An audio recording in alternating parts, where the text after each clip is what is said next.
Sehat bersama Biofitologi dan damai bersama Dama TV.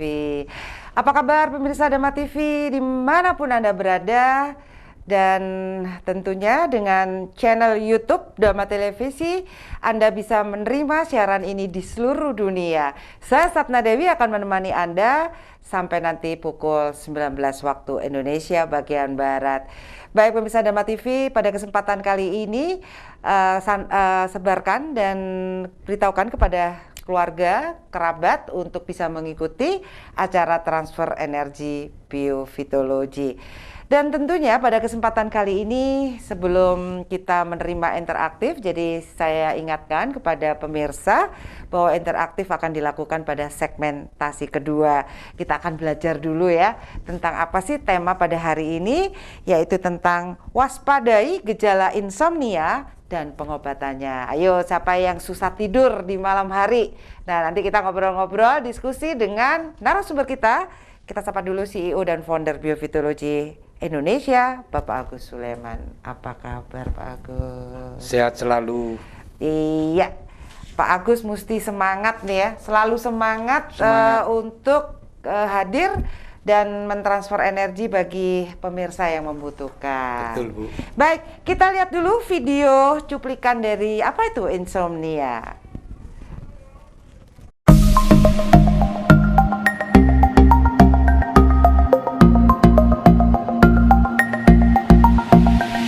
Halo sahabat sehat, pada kesempatan kali ini kita akan mempelajari tentang insomnia. Tahukah Anda apa itu insomnia? Insomnia merupakan kondisi ketika seseorang mengalami kesulitan tidur. Gangguan tidur ini membuat dirinya tidak memiliki waktu tidur yang dibutuhkan tubuh. Hal tersebut menyebabkan kondisi fisik pengidap insomnia menjadi tidak cukup fit untuk melakukan aktivitas keesokan harinya. Terdapat dua tipe insomnia, yaitu insomnia primer dan insomnia sekunder. Tipe primer adalah insomnia yang tidak terkait dengan kondisi medis lain, sedangkan tipe sekunder adalah insomnia yang disebabkan oleh gangguan kesehatan lain, misalnya radang sendi, asma, depresi, kanker, atau reflux asam lambung, yaitu GERD. Insomnia sekunder juga dapat disebabkan oleh konsumsi obat-obatan atau alkohol. Seseorang yang mengalami insomnia sangat sulit untuk merasakan ngantuk, sehingga menentukan ukuran tidur normal karena kebutuhan tidur berbeda-beda bagi setiap orang. Hal tersebut dipengaruhi oleh usia, gaya hidup, lingkungan, dan pola makan. Gejala insomnia yang paling umum diantaranya sulit untuk merasakan ngantuk dan tidak bisa tertidur, terbangun pada malam hari atau dini hari dan tidak bisa tidur kembali, merasa lelah, emosional, sulit berkonsentrasi, dan tidak bisa melakukan aktivitas secara baik pada siang hari, serta tidak bisa tidur siang meskipun tubuh terasa lelah. Ada beberapa faktor penyebab insomnia yang pada akhirnya berujung pada kondisi sulit tidur pada jangka waktu yang cukup lama, mulai dari akibat gaya hidup dan masalah kenyamanan ruangan kamar, hingga akibat gangguan psikologi, masalah kesehatan fisik, dan efek samping obat-obatan. Terdapat beberapa faktor yang bisa meningkatkan resiko seseorang untuk mengalami insomnia, diantaranya masalah mental seperti depresi, gangguan kecemasan, hingga gangguan stres pasca trauma. Bekerja shift, pekerjaan seperti ini bisa mengubah jam biologis tubuh. Jenis kelamin, ketika menstruasi tubuh akan mengalami perubahan hormon. Kondisi ini menimbulkan gejala hot flasher atau keringat di malam hari sehingga menyebabkan gangguan tidur. Usia, di mana insomnia meningkat seiring dengan bertambahnya usia, serta perjalanan jauh, di mana melakukan perjalanan jauh atau jet lag karena melintasi beberapa zona waktu juga bisa memicu insomnia. Tidur memiliki banyak keistimewaan bagi tubuh, mulai dari kesehatan fisik hingga psikis. Insomnia yang dibiarkan tanpa penanganan dan berlangsung lama bisa menimbulkan berbagai masalah lainnya, mulai dari menurunkan produktivitas dan konsentrasi, gangguan kesehatan mental, hingga memperburuk penyakit kronis seperti tekanan darah tinggi dan penyakit jantung. Berikut ini adalah tips mengatasi dan mencegah insomnia. Tidur pada waktu yang sama setiap malam dan bangun pada waktu yang sama setiap pagi. Usahakan untuk tidak tidur di siang hari karena bisa membuat Anda kurang mengantuk di malam hari. Jangan gunakan ponsel atau e-book sebelum tidur. Cahaya dari layar bisa membuat Anda lebih sulit tidur. Hindari kafein, nikotin, dan alkohol di siang hari, karena kafein dan nikotin adalah stimulan dan dapat membuat Anda tidak tertidur. Sementara alkohol dapat membuat Anda terbangun di tengah malam dan merusak kualitas tidur Anda. Berikutnya, berolahragalah secara teratur. Usahakan untuk tidak berolahraga menjelang waktu tidur karena dapat membuat Anda sulit tidur. Para ahli menyarankan untuk berolahraga setidaknya 3 hingga 4 jam sebelum tidur. Jangan makan makanan berat di sore hari, tetapi dapat diganti dengan camilan ringan sebelum tidur agar dapat membantu Anda tidur. Buatlah kamar tidur Anda nyaman, yakni gelap, tenang, dan tidak terlalu hangat atau terlalu dingin. Jika cahaya menyebabkan sulit tidur, gunakan masker tidur. Untuk menghindari gangguan suara, coba gunakan penyumbat telinga. Ikuti rutinitas untuk bersantai sebelum tidur seperti membaca buku, mendengarkan musik, atau mandi.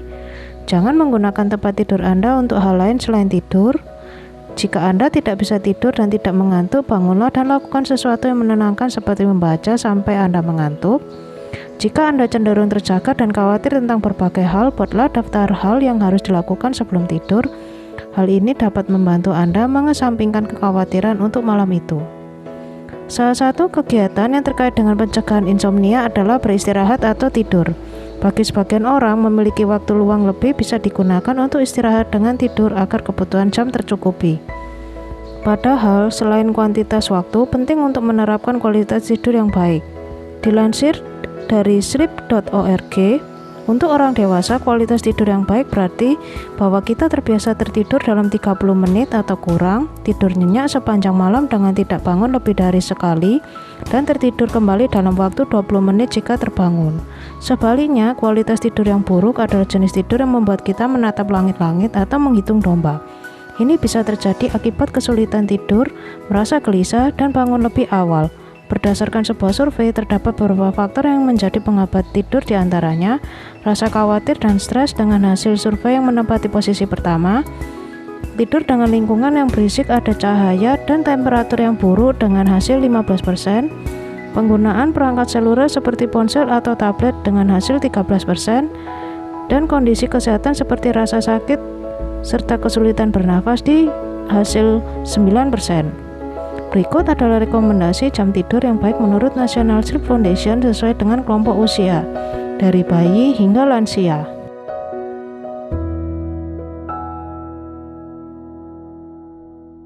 Iya, pemirsa Dharma TV, itu tadi sekilas tentang apa itu insomnia, dan saya yakin di antara pemirsa ada nih yang mengalami hal ini ya. Jadi mari kita berbincang-bincang dengan Pak Agus Suleman untuk mengetahui lebih lanjut, lebih dalam lagi apa itu sebenarnya insomnia itu, Pak Kesulitan Agus. untuk tidur. Gampang, kesulitan untuk tidur gitu ya. Nah, tapi ini kan ada jangka waktunya, Pak, yang berlangsung pada seseorang. Ya, Baru bisa disebut insomnia gitu maksudnya. Ya, kalau insomnia awal itu biasanya orang yang bangun tidur ke belakang, kemudian setelah itu tidak bisa tidur lagi, itu sudah menandakan insomnia awal.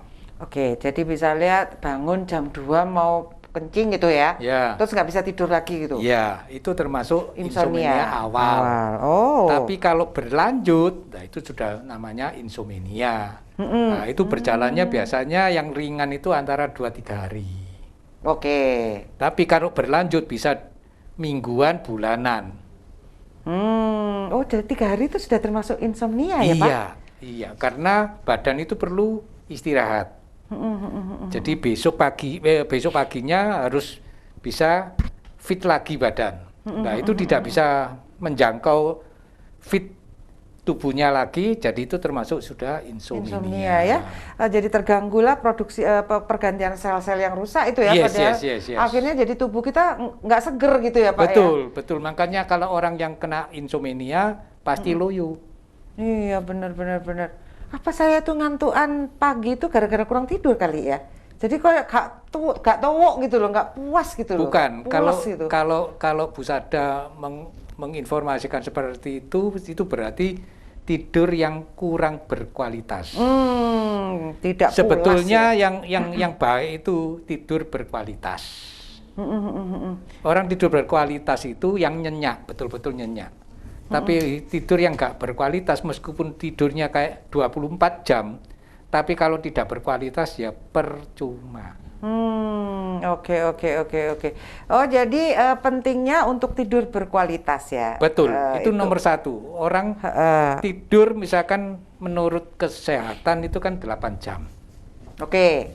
Tapi meskipun 5 jam, tapi berkualitas itu sama aja yang dengan 8 jam. Tapi kalau tidur tidak berkualitas, meskipun tidurnya 24 jam, sama aja percuma. Oke, jadi tidur berkualitas itu penting ya Pak Agus ya. Ya. Baik, kita break sejenak Pak, karena ini sudah harus break. Baik pemirsa Dharma TV, tentunya kita nanti akan bincang-bincang lagi dengan Pak Agus perihal insomnia ini. Dan tentunya bagi siapapun yang mengalami insomnia bisa untuk menelpon ya Pak? Sangat bisa. Bisa untuk di terapi biofitologi. Oke, kita coba ya. Jangan kemana-mana, karena kita akan kembali setelah yang satu ini.